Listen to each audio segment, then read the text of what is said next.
अस्सलाम वालेकुम। आज इस वीडियो में एक नया कोर्स स्टार्ट किया है मैंने। तो आज इस कोर्स के अंदर हमने इंट्रोडक्शन टू डीएसए करना है। तो देखें यहाँ पर डीएसए, अगर मैं डीएसए की बात करूँ तो डीएसए के अंदर तीन वर्ड हैं, D S and A.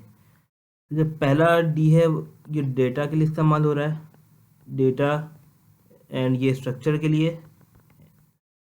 Structure and algorithm, this one is algorithm. ठीक है,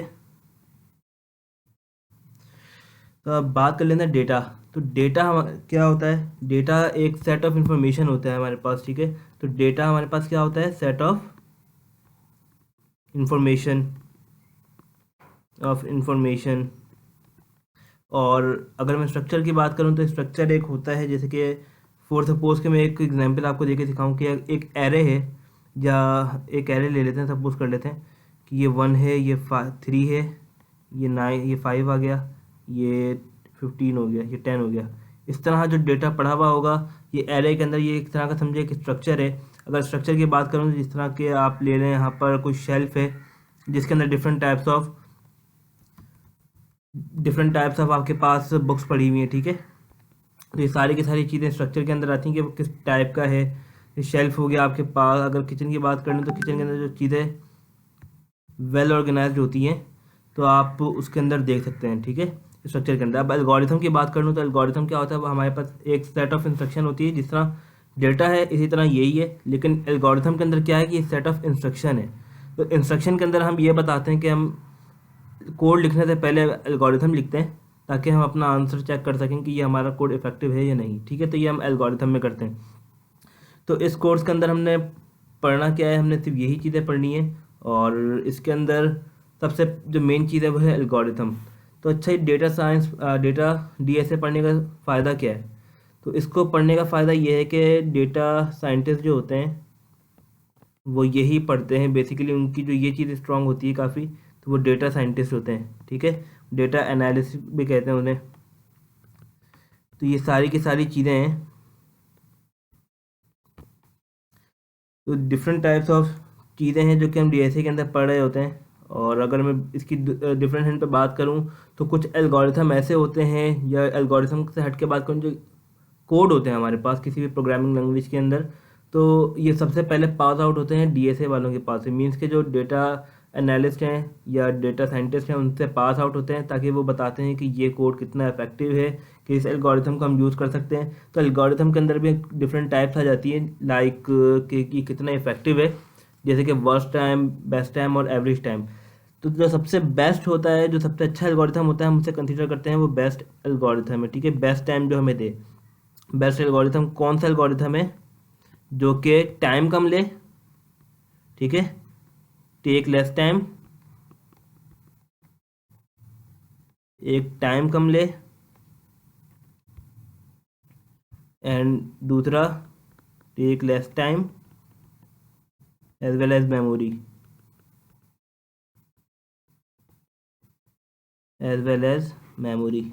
ठीक है, कि मेमोरी भी कम ले। कोई भी चीज़ होती है हम चाहते हैं कि उसकी जगह कम घिरे। ठीक है, जैसे कि मान लें कि आपके घर में, आपके रूम के अंदर एक शेल्फ है। ठीक है, आपके रूम के अंदर एक शेल्फ है और आपने उसके पार्टीशन किए हुए हैं इस तरह के कुछ। तो आपने, और आपके पास बुक ज़्यादा हैं, तो आप चाहेंगे कि मेरे पास कम से कम बुक स्टोर हो जाए इतने एरिया के अंदर। ठीक है, आप तो उसको स्ट्रेट भी रख सकते हैं जिस तरह नॉर्मली रखी जाती हैं बुक्स। अब फिर आप चाहेंगे, अगर आपके, मान लें कि आपके पास 5 बुक्स हैं और एक शेल्फ के अंदर सिर्फ 4 बुक आ सकती हैं, तो आप इस तरह रख सकते हैं बुक, एक के ऊपर एक, यूँ 1 बाय 1, तो ये 3 आ जाएंगी और यहाँ पे आप स्ट्रेट कर सकते हैं।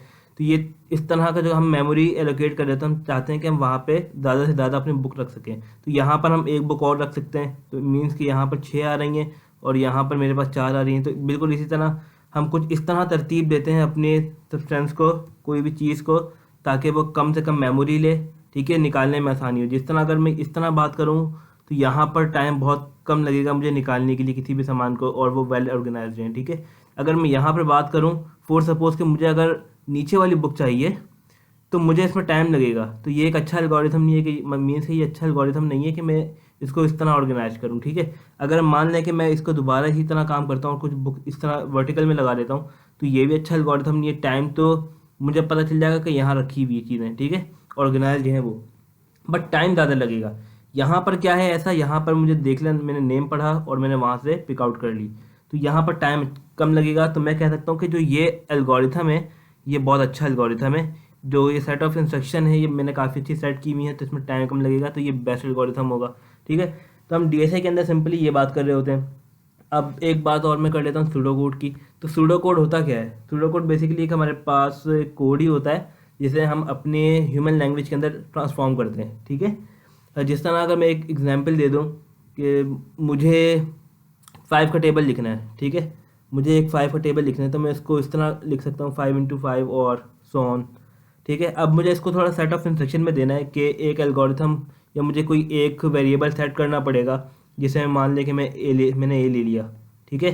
तो मुझे लिखना क्या है, तो बस मैं सिंपल इस तरह करूँगा, मैं एक फॉर लूप लगा दूंगा, ठीक है। ये ह्यूमन लैंग्वेज के अंदर लिख रहा हूँ, बस एक फॉर लगाऊंगा कहाँ से कहाँ तक, कि मुझे चाहिए i 1 से और कहाँ तक, जहाँ तक मुझे चाहिए n तक, ठीक है। मैंने इसको ह्यूमन लैंग्वेज में ट्रांसफॉर्म कर दिया। एंड दूसरा जो अब मुझे क्या करना है, अब यहाँ पे इसकी बॉडी आती है फॉर की, तो फॉर के अंदर क्या करवा दें, बस प्रिंट करवा दें सिंपल, कि मुझे प्रिंट करना है क्या चीज़, a × i, बस ये आपने ट्रांसफॉर्म कर दिया। तो ये आप लोगों का एक सूडो कोड बन गया, ठीक है। अब आपने उसको जब मशीन में लिखना होगा, उसकी IDE में लिखना होगा, तो फिर आपको उसका पूरा आपको उसका सिंटैक्स लिखना पड़ेगा। तो सिंटैक्स बिल्कुल अलग होता है। ये हमने अपने ह्यूमन लैंग्वेज में ट्रांसफॉर्म कर लिया कि क्या, कि ए की वैल्यू 5 है और 4 स्टार्ट हो रहा है 1 से, जा कहाँ रहा है n तक, तो ये प्रिंट कर दे ये, ठीक है। a क्रॉस मीन्स के मल्टीप्लाई बाय i, तो ये क्रॉस कर दे, ठीक है। तो बस हमें ये सूडो कोड के अंदर काम करना था और इसे ड्राई रन करके देखना होता है। ड्राई रन का मतलब सिंपल ये होता है कि हम अपने कोड को एक मरतबा चेक करते हैं। चेक करने का मतलब ये है कि हमारा एल्गोरिथम बिल्कुल ठीक काम कर रहा है या नहीं। अगर ठीक काम नहीं कर रहा तो हम उसके अंदर कुछ ना कुछ अमेंडमेंट करते हैं सूडो कोड के अंदर, ह्यूमन लैंग्वेज के अंदर, देन उसको हम अपने कोड की तरफ लेके जाते हैं। तो ये बेसिक सी चीज़ें थी जो कि हमने डीएसए के अंदर पढ़नी है, और आगे फिर हम काफ़ी मज़ीद चीज़ें देखेंगे आने वाली वीडियोस के अंदर। हम टाइम कॉम्प्लेक्सिटी देखेंगे आगे, और ड्राई रन करके देखेंगे, सारे एल्गोरिथम स्टार्ट करेंगे इंशाल्लाह ताला। और आज के बस वीडियो के अंदर सिर्फ इतना ही था इंट्रोडक्शन, ताकि कोई चीज़ मुश्किल ना लगे। बस सूडो कोड को याद रखना कि एक ह्यूमन लैंग्वेज होती है, और डेटा आपको पता होना चाहिए कि डेटा क्या होता है। एक सेट ऑफ इंस्ट्रक्शन होते हैं जो कि हम स्टोर करवाते हैं किसी भी वेरिएबल के अंदर या किसी भी एक पार्टिकुलर मेमोरी के अंदर, ठीक है। तो डेटा हमेशा स्टोर होता है किसी भी मेमोरी के अंदर। जिस तरह अगर आपको बताऊं कि एक मोबाइल है, उसके अंदर कॉन्टैक्ट लिस्ट है, ठीक है, तो उसके अंदर कॉन्टैक्ट लिस्ट के अंदर हमारे पास क्या होता है, एक सेक्शन होता है बाकायदा, कि वहाँ पर आप लोगों के चीज़ें ऑर्गेनाइज होती हैं। मीन्स के पहले ए वाला पोर्शन आता है तो ए वाले कॉन्टैक्ट लिस्ट आ जाएंगी, फिर बी आएगा तो फिर बी के कॉन्टैक्ट लिस्ट आ जाएंगे आपके पास, फिर सी एंड सो ऑन, ठीक है। तो ये इस तरह ऑर्गेनाइज होता है। तो ये भी एक किसी मेमोरी के अंदर ऑर्गेनाइज होता है। जब भी आप सेव करते हैं फ़ोन नंबर सेव करते हैं, तो आपको पूछता है कि सेव करना है फ़ोन के अंदर या सिम के अंदर, ठीक है। ये चीज़ें पूछता है, सिम के अंदर करना है या फिर फ़ोन के अंदर करना है। तो ये चीज़ें पूछता है फ़ोन कि आपको किस मेमोरी के अंदर आपको चाहिए, सिम के अंदर, सिम की मेमोरी में चाहिए या फ़ोन की मेमोरी में चाहिए। तो आप उसको पिक आउट करते हैं, देन वो सेव हो जाता है कॉन्टैक्ट में जाके। तो समझे यहाँ पर भी एक एल्गोरिथम चल रहा है जो कि हमें दिखता नहीं है, बट यहाँ पर भी एल्गोरिथम रन कर रहा है। चलिए बस आज की वीडियो ख़त्म करते हैं, और इंशाल्लाह ताला नेक्स्ट वीडियो के अंदर स्टार्ट करेंगे अपना कोर्स। Thank you.